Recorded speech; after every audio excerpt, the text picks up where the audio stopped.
Unresolved childhood trauma is affecting you in your adult life. Over 70% of adults, it shows up in chronic pain, addiction, substance abuse. It's a really real problem that is plaguing our society. I entered the foster care system at the age of 12, pretended I was a normal kid when I got a full ride scholarship to college, and then I got married, and then I just was constantly out earning and outperforming my childhood trauma. Well into my 30s when I sat down and basically wrote a book about it and realized that a lot of unresolved childhood trauma, like most of us do. I'm so grateful that we live in a day and age that we can actually talk about it. First thing is just getting regular exercise.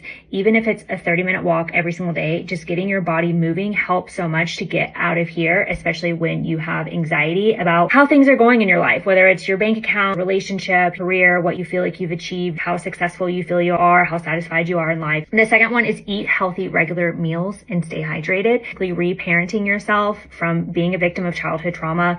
You have to remind yourself that you're worthy to eat, you're worthy to take up space, you're worthy to eat good food. Start learning about things like biohacking and how to optimize your health. It's one way that you get to pour back into yourself. The next one is making sleep a priority, and not just yeah, I get 8 hours of sleep, but actually do you have a wind down ritual? Do you get good deep sleep? Do you even know what that means? There's 3 different levels of your sleep. How are you preparing your room to sleep? Is it pitch black and cold and optimal?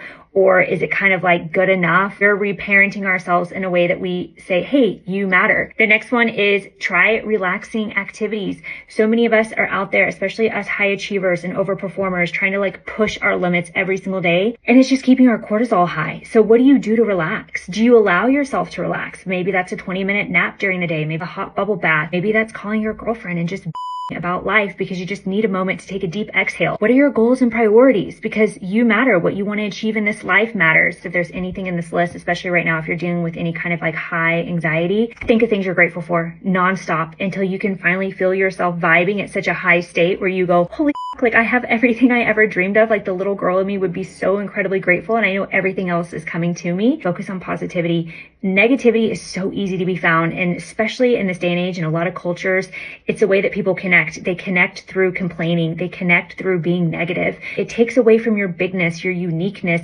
But if you make it a point to maintain positiveness in your life, you will become a magnet for only positive things. For children who have experienced childhood trauma to want to become a recluse and kind of suffer in silence and sit in their own shame, you don't have to do that anymore. There was a time as a child that you really didn't have the coping mechanisms to handle the pressures of life, so it made you retreat because you didn't have anyone to connect with.